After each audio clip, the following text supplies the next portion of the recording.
कहानी एक ऐसे फोन की है जो बताएगा कि फ्यूचर में क्या होने वाला है, यानी कि आगे की जिंदगी में उस इंसान के साथ क्या होगा जिसके पास भी ये नई टेक्नोलॉजी का फोन होगा। कहानी के शुरू में हमें एक औरत दिखाई जाती है जो अभी तक एक स्टेशन पर थी। वो अपने फोन को लगातार देख रही थी। जो उसके फोन में उसको मैसेजेस मिल रहे थे वो बिल्कुल वैसे ही करती है और इसी वजह से वो औरत अपनी ट्रेन भी छोड़ देती है। उसको मैसेज आता है कि वो दूसरी ट्रेन में बैठ जाए, पर वो उस ट्रेन में नहीं बैठती और दूसरी ट्रेन बदलने की कोशिश करती है। इसी वजह से वो ट्रेन के नीचे आ जाती है और उसकी मौत हो जाती है, यानी कि उस औरत ने अपने फोन की बात नहीं मानी और उसकी मौत हो गई। इसके बाद कहानी में हम एक आदमी को देखते हैं जिसका नाम मैक्स था। वो आईटी इंजीनियर भी था और अभी एक कंपनी में सिक्योरिटी सिस्टम को इंस्टॉल कर रहा था। जब वो अपना सारा काम करके वापस अपने होटल जाता है तो उधर काउंटर लेडी उसको एक पार्सल देती है जो उसके नाम पर आया था। पर वो तो जैसे बहुत हैरान था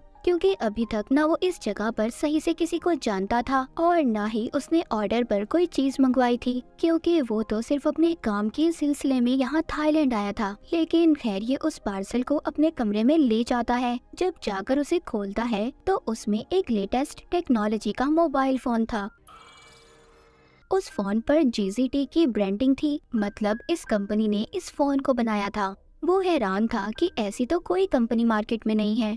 खैर कुछ टाइम के बाद उसी मोबाइल फोन पर मैसेज आता है कि उसे आज रात और इसी होटल में रुक जाना चाहिए क्योंकि कल इस होटल में लोगों को खास किस्म का डिस्काउंट दिया जाएगा। मैक्स को ये आइडिया बहुत अच्छा लगता है क्योंकि एक दिन और रुककर वो थाईलैंड घूमना चाहता था, इसीलिए वो एक और रात के लिए कमरा रहने के लिए ले लेता है और अगली सुबह की फ्लाइट को भी वो कैंसिल कर देता है। जब मैक्स यहाँ पर रुककर घूम रहा था, एंजॉय कर रहा था, तभी वो खबर सुनता है कि जिस प्लेन में वो जाने वाला था वो आज के दिन क्रैश हो चुका था, उसका एक्सीडेंट हो गया था। मैक्स ये खबर सुनकर शुक्र करता है कि वो आज वापस नहीं गया और अपने आप को खुश नसीब भी मानता है। अब दोबारा से उसको फोन पर मैसेज आता है कि अगर तुम अमीर होना चाहते हो तो तुम्हें एक स्टॉक को खरीदना होगा, पर वो इस बात पर ध्यान नहीं देता और उस मैसेज को डिलीट कर देता है। पर जब वो अपने कमरे में था तो वो टीवी पर खबर सुनता है जिस स्टॉक को खरीदने का मैसेज उसके पास आया था उसकी कीमत बढ़ गई थी।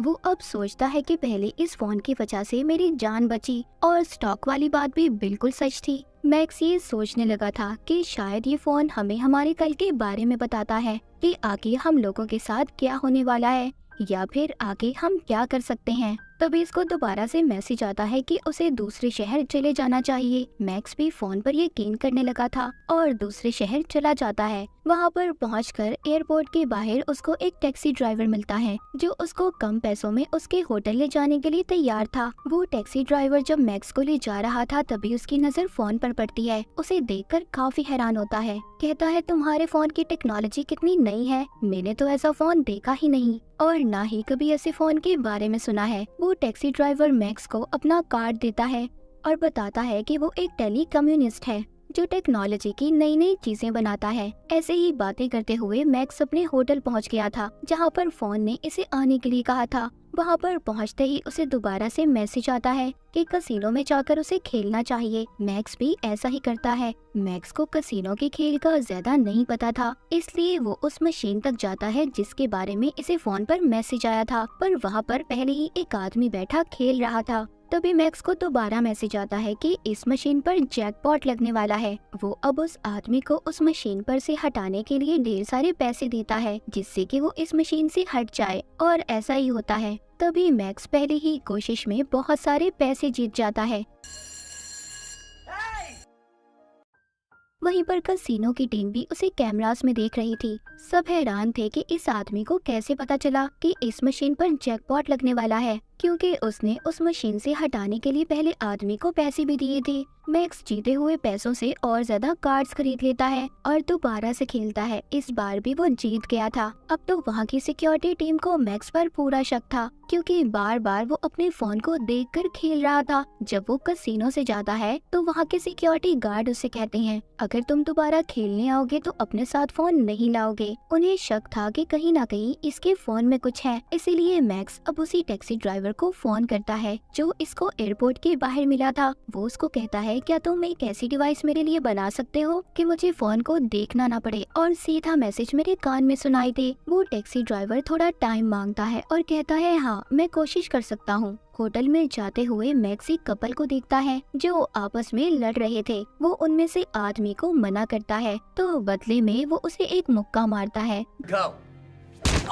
जिससे मैक्स बेहोश हो गया था। यहाँ पर पता चलता है कि ये कपल दरअसल कसिनो के खुफिया एजेंट थे और पता करने आए थे कि मैक्स इतने पैसे अपने फोन से कैसे कमा रहा है। वो उसके फोन का सारा डाटा हैक कर लेते हैं। जब मैक्स को होश आता है तो वो लड़की मैक्स का शुक्रिया करती है कि उसने उसकी जान बचाई, पर साथ साथ उसने कसिनो के मैनेजर को सारा डाटा भेज दिया था। पर अभी भी उन्हें नहीं पता चलता कि उसको मैसेजेस कहां से आ रहे हैं। उधर दूसरी तरफ टैक्सी ड्राइवर ने भी मैक्स के लिए नई डिवाइस को बना दिया था जिसे वो कानों में पहन लेता है और दोबारा से कसिनो में खेलने के लिए जाता है और वही कुछ करता है जो मैसेजेस में उसे करने के लिए कहा जा रहा था। वो लगातार पैसों पे पैसे जीत रहा था। वहाँ की सिक्योरिटी भी तंग आ चुकी थी, इसलिए मैनेजर आकर उसे पकड़ लेता है और उधर ही FBI के एजेंट भी आ चुके थे। FBI की टीम मैक्स को पकड़कर अपने साथ ले जाती है और पूछती है, सच सच बताओ तुम्हें मैसेजेस कौन कर रहा है। पर इस बारे में मैक्स खुद भी कुछ नहीं जानता था। FBI ऑफिसर कसिनो के मैनेजर से मिलता है और उसे बताता है कि ये केस हमारे पास नया नहीं है। इससे पहले भी बहुत से ऐसे केस आ चुके हैं। बहुत से लोगों को ऐसे फोन मिले जिसमें उन्हें पैसे कमाने के तरीके बताए गए, पर जब भी हमने उन लोगों को पकड़कर पूछा कि तुम्हारे पास फोन कहां से आए, और तभी कुछ वक्त के बाद उन लोगों की मौत हो गई। और हर बार की तरह हम इस बारे में कुछ भी नहीं जान पाते। अब ऑफिसर मैक्स के पास जाता है और उसे कहता है, देख तुम्हें हमारा साथ देना होगा और पता करना होगा कि फोन कहां से आया है। ऑफिसर यहाँ पर अपने बॉस को भी फोन पर बताता है कि अभी तक उन्हें कुछ भी नहीं पता चल सका फोन कहाँ से आया, पर हाँ मैक्स भी अब हमारी मदद करने के लिए तैयार है। वो मैक्स को दोबारा से कसिनो में भेजते हैं और कहते हैं कि इस मोबाइल के डाटा को हैक करने के लिए हमें कम से कम 3 मैसेजेस की जरूरत है। तभी दोबारा से मैक्स को मैसेजेस आना शुरू हो जाते हैं। इस बार भी वो उन्हीं मैसेजेस के कहने पर खेलना शुरू करता है, पर वो हार गया था। को एक मैसेज मिलता है जिसमें लिखा था कि मैं जानता हूँ कोई मेरा डाटा हैक करने की कोशिश कर रहा है। उधर FBI के एजेंट ने मोबाइल के डाटा को हैक कर लिया था। जब उनका बॉस ये सब देखता है तो सब कुछ जाने का कहता है, जैसे वो इन सब चीजों के बारे में पहले ही जानता था। ऑफिसर अपने बॉस को फोन करके बताता है कि इस फोन का जरिया एशलॉन एक सुपर कंप्यूटर है। उसका बॉस तो पहले ही कंप्यूटर के बारे में जानता था, पर वो किसी को कुछ भी नहीं बताता क्योंकि उसके बताने से वो खुद भी फंस सकता था। ऑफिसर बताता है जो कि आर्टिफिशियल इंटेलिजेंस से चलता है, जिसको सिक्योरिटी के लिए बनाया गया था। सब बातें सुनकर बॉस को ये लग रहा था कि उसको किसी ने हैक किया है। यहाँ पर बॉस एक दूसरे एजेंट को अपने साथ मिलने का कहता है जो मैक्स की तरह ही दिखता था। उसको मैक्स का फोन भी दिया गया था। तभी उसको मैसेज आता है कि रोड को क्रॉस करो। जैसे ही वो ऐसा करता है उसको गाड़ी टक्कर मार देती है। उस बेचारे की वहीं पर मौत हो गई थी। असल मैक्स अभी भी जिंदा था और उसी लड़की के साथ था जो खुफिया एजेंट थी जिसकी उसने जान बचाई थी। पर मैक्स ये बात नहीं जानता था कि वो लड़की एक खुफिया एजेंट है। तभी वो लड़की देखती है कि छत पर एक आदमी गोलियां चलाने वाला है। वो समझ गई थी कि ये लोग मैक्स को मारना चाहते हैं। ऐसा क्यों था? क्या उस फोन की वजह से? ये बात कोई भी नहीं जानता था, पर वो लड़की सबको मार देती है और मैक्स को भी बचा लेती है। अब मैक्स को पता चल चुका था कि वो लड़की जो इसके साथ रह रही थी वो एक एजेंट थी और इसके साथ प्यार करने का नाटक कर रही थी। तभी यहाँ पर हमें पता चलता है कि उन लोगों को मारने FBI के बॉस ने भेजा था। कुछ न कुछ तो जानता था वो उस मोबाइल के बारे में और उसे ऐसा लग रहा था कि मैक्स उनके बारे में काफी कुछ जान गया है, इसीलिए उन आदमियों को मरवाने भेजा था। मैक्स अब खुद भी जानना चाहता था कि ये मैसेज इस फोन पर आखिर कहां से आ रहे थे। उधर बॉस ने भी इस पर नजर रखी हुई थी। मैक्स अब टैक्सी ड्राइवर के पास जाता है जो कम्युनिस्ट था। उसको फोन देकर कहता है तुम्हें पता करना होगा कि सारे मैसेजेस कहां से आ रहे हैं। वो कहता है हाँ मैं पता तो कर लूंगा, पर इस बारे में पता करने में मुझे घंटे लग सकते हैं। जिसके बाद वो सब पता करने की कोशिश करता है। इस बार उसे सब पता चल चुका था। वो बताता है ये सारे मैसेजेस एक सुपर कंप्यूटर कर रहा है जिसको एशलॉन AI भी कहा जाता है, जो सब कुछ खुद से सोच सकता है।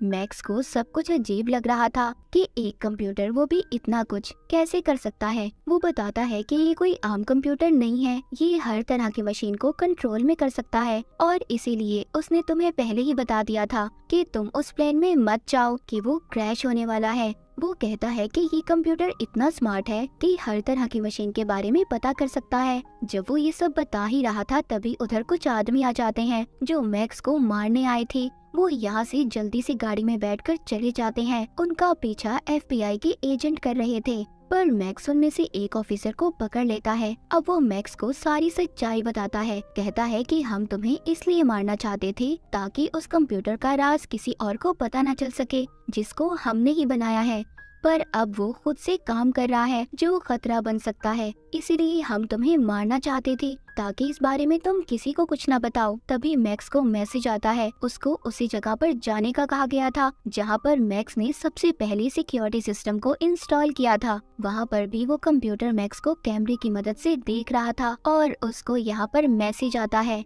कि यहाँ पर जितने भी कंप्यूटर हैं सबको एशलॉन सुपर कंप्यूटर से कनेक्ट कर दो, जोड़ दो, जिससे वो कंप्यूटर अपडेट हो जाएगा।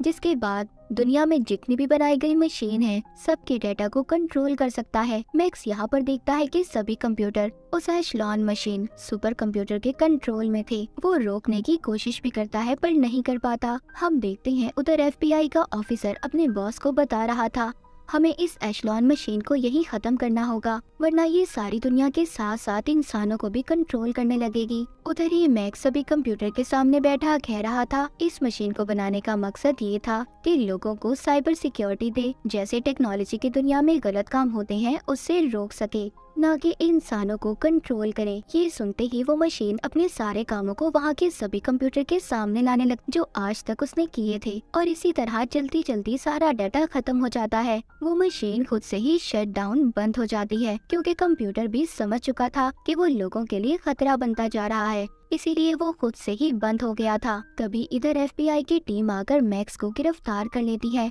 पर कुछ वक्त के लिए फिर उसे छोड़ दिया जाता है। मूवी के आखिर में हमें ये भी पता चलता है कि वो टैक्सी ड्राइवर दरअसल एक कैप्टन था जो इसी मिशन पर काम कर रहा था। उसने एशलॉन सुपर कंप्यूटर को बंद करवाना था। तो बाज दफा हमारी जिंदगी में कुछ ऐसी चीजें आती हैं जिसको बनाते तो हम फायदा पहुंचाने के लिए हैं, पर वो हमारे लिए नुकसानदेह साबित होती हैं। तो हमें हर चीज का उतना ही इस्तेमाल करना चाहिए जितनी उसकी जरूरत हो। जरूरत से ज्यादा चीजों को इस्तेमाल करना हमारे लिए खतरा हो सकता है, जैसे कि मोबाइल फोन या फिर कोई भी नई टेक्नोलॉजी की चीज। और इसी मैसेज के साथ ये मूवी यहीं पर खत्म हो जाती है।